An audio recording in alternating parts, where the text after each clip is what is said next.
Hey everybody. Hello. Can you guys hear us okay? Hi, I can hear you guys. Perfect. Yes, we can hear you. Okay, skin glowing. Y'all looking Hey. Thank you, girl. Yeah, so I think let's see. Just get started. We'll go ahead and, get started and everybody will just come in when they come in because alrighty. So I am Mia Edgerton Fulton. So I'm the co-CEO and co-founder of Scholarly Scouts, and I'm also a biomedical sciences PhD candidate at the Medical University of South Carolina. And my name is Donald Fulton. I am the co-founder and co-CEO of Scholarly Scouts. And I'm a clinical research manager at Rowan University, as well as research assistant at Columbia University. And so we are just so glad to just see people from various backgrounds. We have people ranging coming from clinical research backgrounds to students at universities and people that are already in the biotech industry as well. So it's just wonderful to see everyone. We're very excited to have our two special guests. Our first guest is Kelsey Walker, and she is an R&D scientist at the House of Cheatham. And then we have Rae'gan Burton. She is a food process engineer at Mondelez International. So we are so happy to just have these ladies to share their insight on their experience in the biotech industry. And also during this webinar, if anyone has any questions, please feel free to put your questions in the chat. We'll get a chance to answer them during our Q&A session. And also, if you're comfortable when you ask a question, please share the company or university that you came from, because we do want our attendees to be able to network with each other after this event. Okay.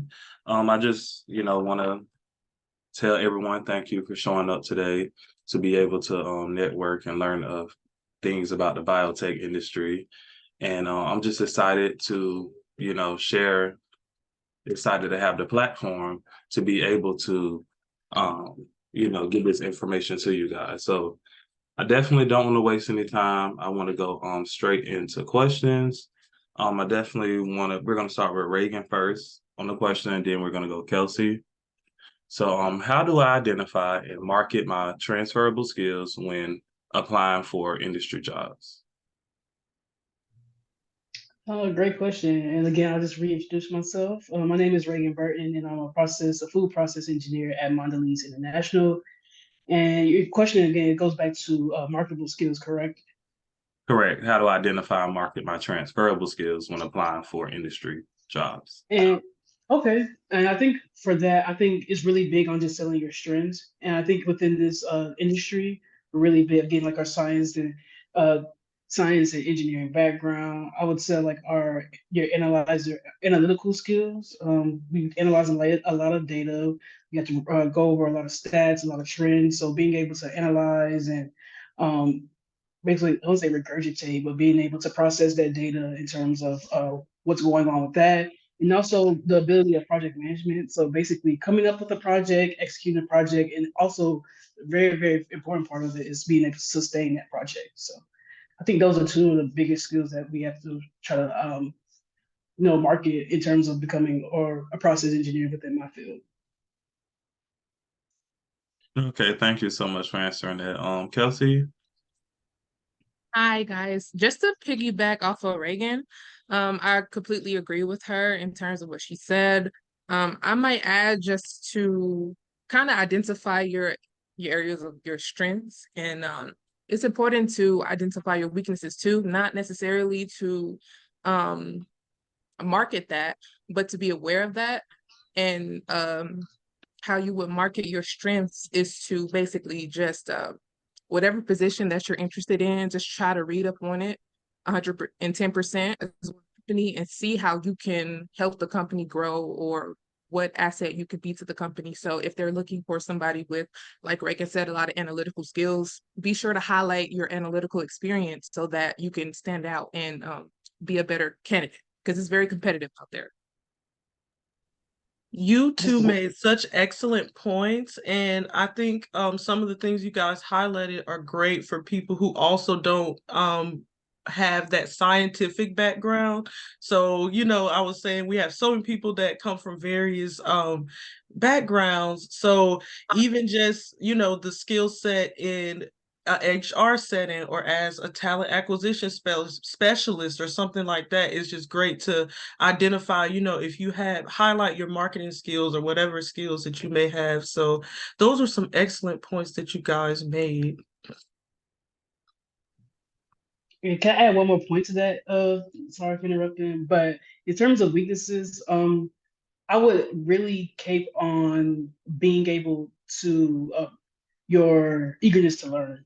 Like I know some people are just like big on, oh, I don't know this, I don't know that. That was really a big thing for me. Like going in, I was just like, oh, I don't know if I'm gonna be able to do this or not. But me showing my interest in like wanting to learn and being able to learn, it really, I feel like, helped me in the long run. It will help a lot of people in the long run.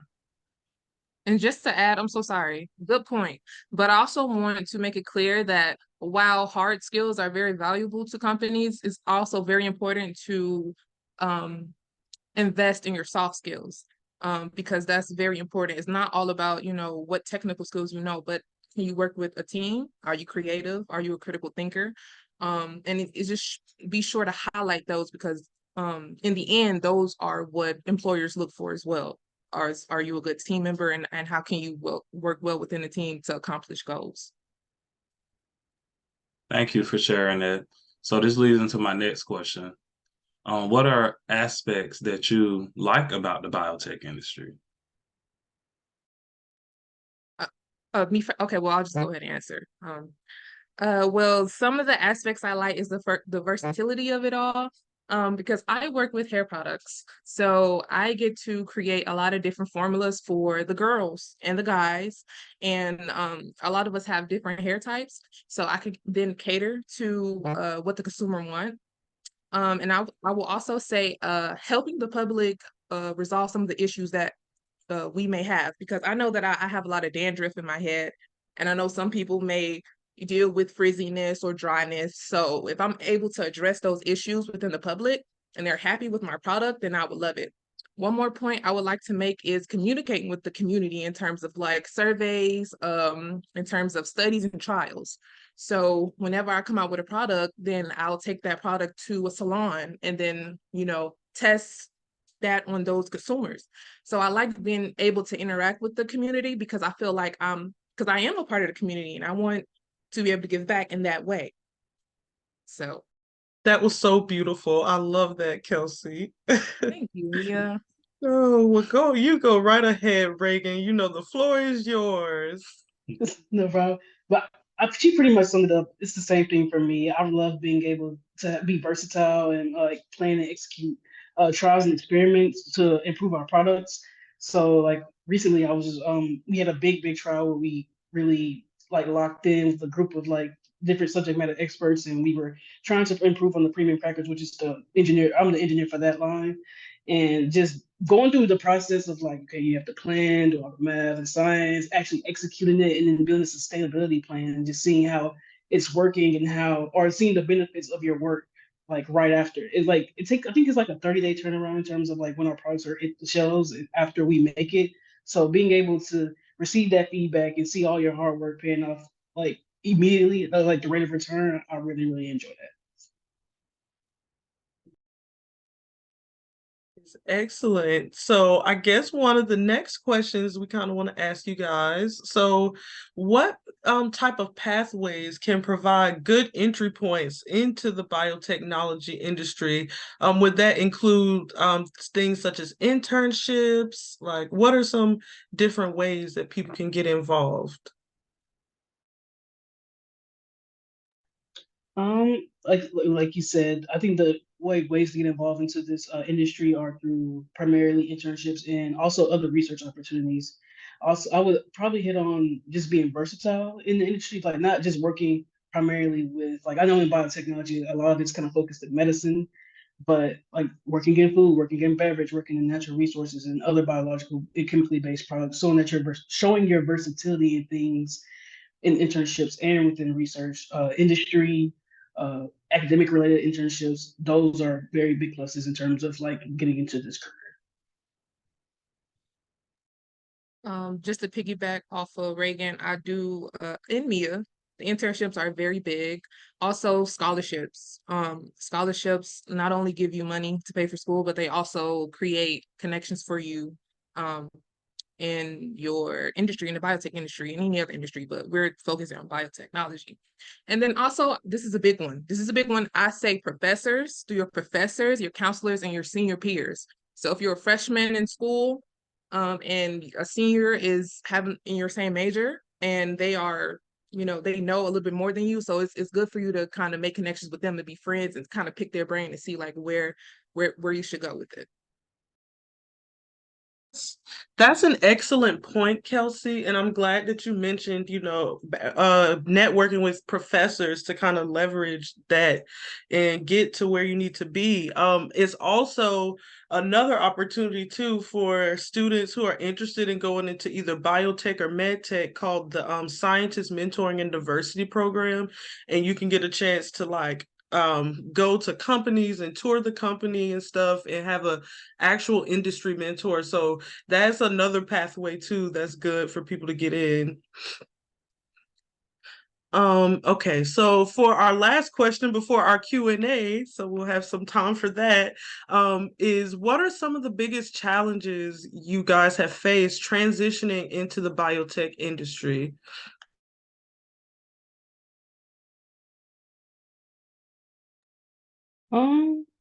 I'll say I think the biggest challenges in terms of transitioning into the workforce, I'll have to say is for one, going from like a subject based, so going from school is very like content based into turning that into like real world applications. Sometimes you got to get to think off the top of your head. Sometimes it's like, ooh, I kind of like didn't think I had to do that way or think from that angle.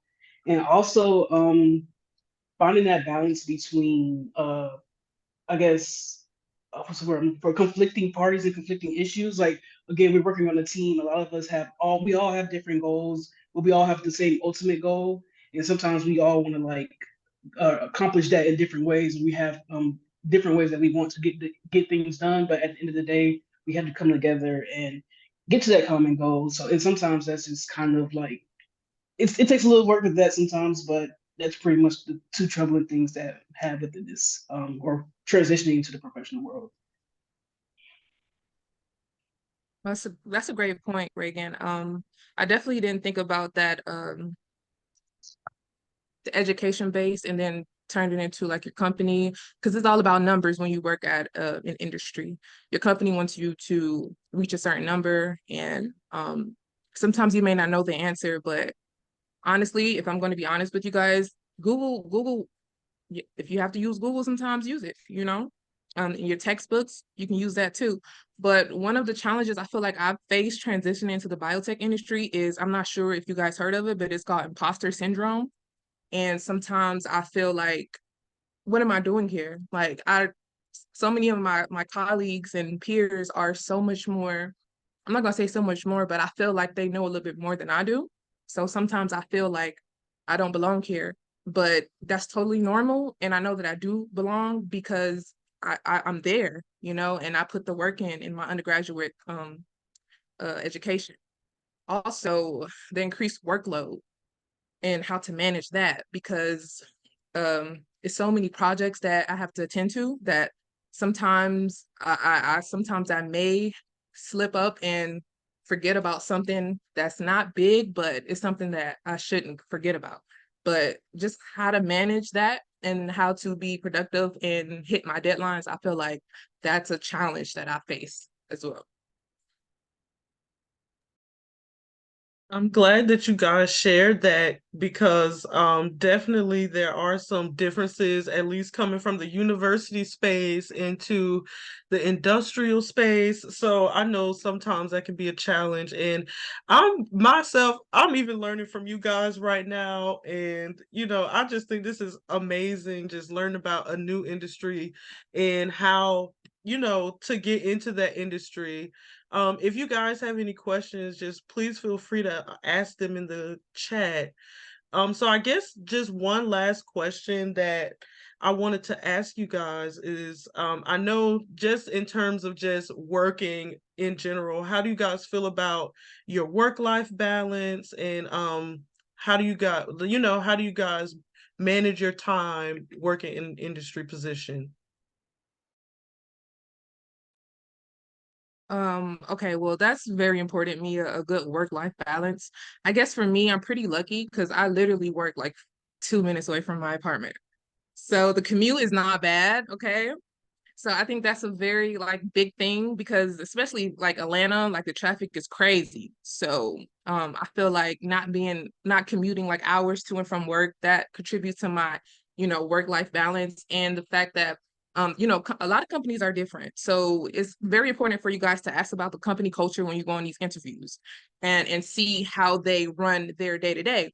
Because my boss doesn't micromanage me, but a lot of places they do. So I feel like with micromanaging, it can kind of stress you out and have you feeling a certain type of way about work. But if you don't have those obstacles, you can be more stress free. So I think just having a good idea about the company culture, the commute, and your coworkers, and just having a good work environment. I think that's very important. I 100% agree with company culture. Like, I always say like I'm lucky that I got into this company because they prioritize that work-life balance. Like sometimes they force you. Well, I would say at my company, they basically force you to like detach. So you have to have that separation of work and home. Some days, like on a Friday, they may call it in early, where it's just like, okay, we gotta like gonna stop. Everybody's gonna like stop right here, have a hard stop, and we restart on Monday or restart on Sunday whenever we have to restart. And also, I also like to emphasize on the team bonding experiences that we have. They're actually really fun. My manager specifically, she prioritizes blocking out time, sometimes like once or twice a month, where we go out as a team and do stuff. We have company teams for things. Like I'm on the trivia team for my company, so we go every Monday to different places to play trivia. So little things like that really help with the work-life balance in terms of the stressors of our job or of my job. That the whole team meeting thing, that sounds fun though. I'm not even gonna lie. Okay, we do have a question in the chat. So let's see. And you guys, please, no question is off the table, like as in stupid, because I know some people think like there's stupid questions. It's okay. You can please feel comfortable asking questions. This is a safe space. So one of the questions we have in the chat, let's see. Do you think the work stress is more in biotech companies than in academia? And when they say academia, they mean like in the university space. I'm gonna have to say no on that one. I think it's less stressful. I would say I'm maybe biased, but I feel like it's less stressful. And part of that is partially because of the budget. I'm not gonna hold you. I feel like what companies are like I work for like a Fortune 500 company, like they have bigger budgets to do things, and I don't feel like I have as many constraints and as many I guess like for barriers or burdens or to that prevent me from doing things that I would like to do within my career. So I'm gonna have to say no on that one. I'm sorry, Mia, can you repeat the question for me?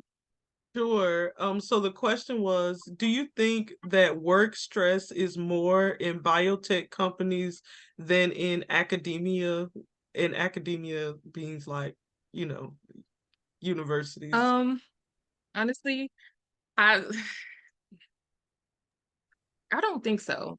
And the reason I say that is because in academia, I it just seems like it's just a lot of research, and you just have to put a lot of hours in, like getting grant money and studying. I mean, it's nice, you know, it's nice, but I don't think that the stress is more in the biotech because it doesn't require so much extensive uh like research, you know.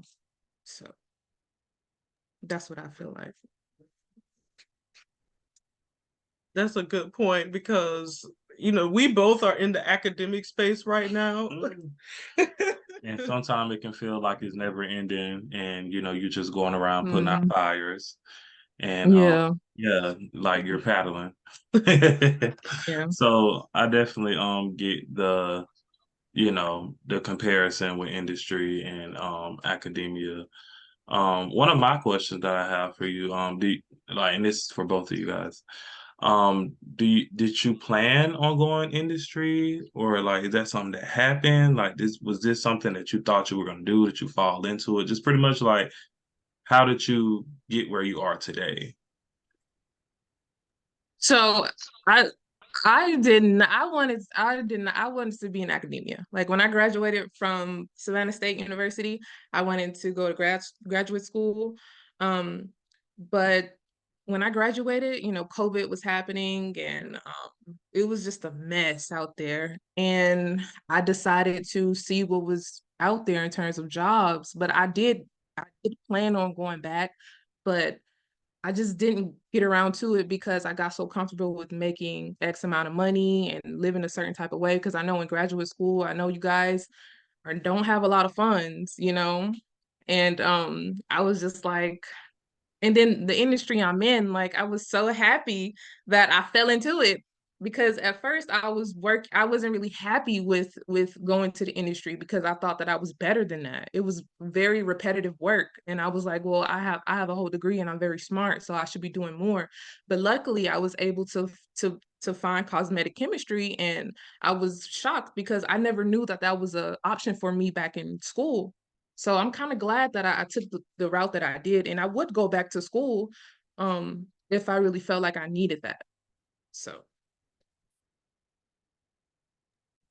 Uh, I think I'm on the same path as well. I actually was planning on going to grad school after graduating as well, but I was in this. I'm still in, but I was in this society or called NSBE, so National Society of Black Engineers, and they are very active in bringing people from the industry coming in, like especially like alumni that had graduated. I went to FAMU, so the FAMU grads would come back that worked at my company and come like recruit, and I just happened to go to one of the sessions, and one of the guys, his name is Omar. He's not even on this, but his name is Omar, and he basically recruited me to come on. He was just like, I feel like you were super interested in the session. I mean, I asked a couple questions here and there, so I guess he took that as interest, and he was really, really heavy on me applying. And the very next day, we had a career fair, and they really like kind of forced me to go. So ended up going to the career fair, ended up going through the interview process and getting the job, and pretty much been together ever since. So I started off as an intern, and then I transitioned on full time. So that's how I ended up where I am right now. You guys, I just love how you highlighted that, just going through a career path and just doing things. It's just not a linear process, it has different twists and turns and ups and downs. So, the fact that you guys shared that and had, that insight is just really, really lovely. And I just want to thank, each and every one of you guys just for attending our first webinar, and especially you two ladies for coming and just sharing your knowledge. I feel like I learned a lot. I don't know about you, but I feel like I gave some good insight. Oh yes, they definitely had like a Goldilocks like experience. They have to figure out like what's for them, what's not for them, and still learning as they go. But I would also like to, thank you guys for showing up. I also want to, let it be known that our next webinar will be December 14th. So look out for that. And it'll be about navigating through the PhD. Yep. So I know a few people said, they're in between, like if they're going to, go to graduate school and want to kind of weigh out the options, like what's the benefits long term, and how that can really change your trajectory in terms of going through navigating the career path. So we just really are so happy that you guys showed up tonight, and we hope to see you guys at next month's webinar, and it'll be scheduled for December 14th at 6 p.m. So I hope you guys have a wonderful evening, and thank you for coming out. Thank you for having me. Thank you for having us. And I definitely gotta say, let's give it up for the HBCUs. Because make it happen, do it. I also, anybody got any last questions before we adjourn? Look at me. Yeah, we don't want to leave anybody out, if anybody had any other questions, but so far I just see I see great presentation. Oh, thank you. And I see yes, hashtag HBCU grads. Yeah, so but we're so happy. Thank you, you ladies, and you guys are on your way to just doing wonderful things, and I'm just glad to see everybody come out and network. So we definitely plan to do this again, and thank you ladies so much, and all of our attendees. Well, Thank you so much for the opportunity. Any questions? So y'all have a nice night. All right, good night, you guys. You too. Good night.